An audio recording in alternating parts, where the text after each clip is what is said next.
Reporter big impact വ്യാജ ബിരുദ certificate ഹാജരാക്കി സ്ഥാനക്കയറ്റം നേടിയ GST ടാക്സ് ഓഫീസർ അനിൽ ശങ്കറിനെ സർവീസിൽ നിന്ന് നീക്കം ചെയ്ത സർക്കാർ.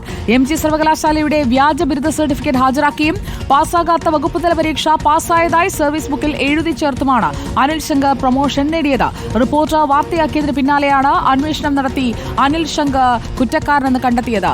TV പ്രസാദ്, വെൽഡൺ, നമ്മൾ പുറത്തു കൊണ്ടുവന്ന തുടർച്ചയായി ഫോളോ അപ്പ് ചെയ്ത വാർത്തയിലാണിപ്പോൾ സർക്കാരിന്റെ ഭാഗത്തുനിന്ന് നടപടി ഉണ്ടായിരിക്കുന്നത്. ഒരു ക്ലർക്കായി തുടങ്ങിയ ആൾക്ക് വേണ്ട വിദ്യാഭ്യാസ യോഗ്യതകൾ ഉണ്ടാകാതിരുന്നിട്ടും ഈ മറിമായം കാട്ടി ഉയർന്ന പദവി വരെ എത്താൻ സാധിച്ചതിനെ കുറിച്ചുള്ള ഒരു അന്വേഷണം നടക്കുമോ സർക്കാർ തലത്തിൽ?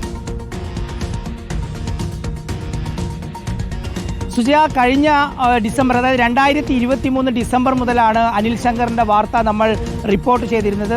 സുജയ്ക്ക് തന്നെ നേരത്തെ ഓർമ്മയിട്ടുണ്ടാവും. സുജയ വായിക്കുന്ന പല വാർത്തകളിലും നമ്മളിത് കൊടുത്തിട്ടുമുണ്ട്. അതായത് സംസ്ഥാനത്ത് സാധാരണഗതിയിൽ സംഭവിക്കാൻ സാധ്യതയില്ലാത്ത കാര്യമാണ് സംഭവിച്ചത് എന്നതാണ്. പക്ഷേ എന്നിട്ടും നടപടിയെടുത്തില്ല. അതായത് ഈ അനിൽ ശങ്കർ GSTയിലെ സ്റ്റേറ്റ് ടാക്സ് ഓഫീസറാണ്. നിലവിൽ നേരത്തെ ആശ്രിത നിയമനത്തിലൂടെ LD ക്ലർക്കായാണ് ജോലിയിൽ പ്രവേശിച്ചത്. അവിടുന്ന് മുന്നോട്ട് പോകണമെങ്കിൽ ഒന്നുകിൽ ബിരുദം വേണമായിരുന്നു, അതല്ലെങ്കിൽ വകുപ്പ് തല പരീക്ഷ വേണമായിരുന്നു.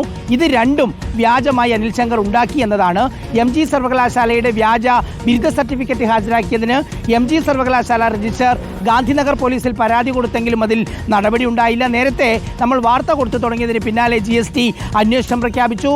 അന്വേഷണത്തിന് പിന്നാലെ അനിൽ ശങ്കർ കുറ്റക്കാരെന്ന് കണ്ടെത്തുകയും ചെയ്തു. പക്ഷേ കുറ്റക്കാരനാണെന്ന് കണ്ടെത്തിയിട്ടും നടപടിയെടുക്കാതിരിക്കാൻ പ്രധാനപ്പെട്ട കാരണങ്ങളിൽ ഒന്ന്, അനിൽ ശങ്കർ ഭരണാനുകൂല സംഘടനയിൽപ്പെട്ടവരായിരുന്നു.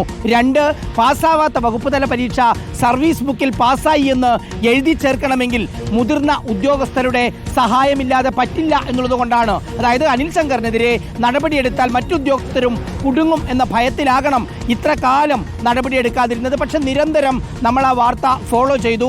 ആ നിയമസഭയിൽ തന്നെ പലതവണ ചോദ്യങ്ങൾ വന്നു. അതിനെല്ലാം മറച്ചു പിടിച്ചുള്ള മറുപടിയായിരുന്നു. പക്ഷെ സമീപകാലത്ത് നടപടിയെടുക്കുന്നുണ്ട്, പിരിച്ചുവിടാനുള്ള നോട്ടീസ് കൊടുക്കാനുള്ള നടപടികൾ പുരോഗമിക്കുന്നു എന്നൊക്കെ പറഞ്ഞെങ്കിലും കഴിഞ്ഞ ദിവസം ഇത് സംബന്ധിച്ചുള്ള ഉത്തരവ് സർക്കാരിന് എടുക്കേണ്ടി വന്നു എന്നതാണ്. അതായത് ഭരണാനുകൂല സംഘടനയിൽപ്പെട്ട ഒരാൾ, അയാളെ എത്ര സംരക്ഷിച്ചാലും ഒരുപക്ഷെ പുറത്താക്കേണ്ടി വരും എന്നുള്ളതിന് തെളിവ് കൂടിയാണ് സുജിയ.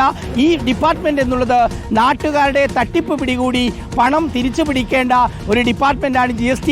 അതിലാണ് വലിയ തട്ടിപ്പ് നടത്തുന്ന ഒരു വിരുദ്ധൻ വർഷങ്ങളായി തുടർന്നിട്ടും ഈ വാർത്ത തുടർച്ചയായി വരേണ്ടി വന്നത് അദ്ദേഹത്തിനെതിരെ നടപടിയെടുക്കാൻ. സുജിയ, ഓക്കെ, വിവരങ്ങൾ നൽകിയത് TV പ്രസാദാണ്. റിപ്പോർട്ട് പുറത്തു കൊണ്ടുവന്ന വാർത്തയുടെ അടിസ്ഥാനത്തിൽ ഇപ്പോൾ വകുപ്പുതല പരീക്ഷ തോറ്റയാൾക്ക് കിട്ടിയ സ്ഥാനക്കയറ്റമടക്കം ചർച്ച ചെയ്യപ്പെടുകയും ഇപ്പോൾ അയാൾക്കെതിരെ കുറ്റക്കാരനെന്ന് കണ്ടെത്തുകയും ചെയ്തിരിക്കുകയാണ്.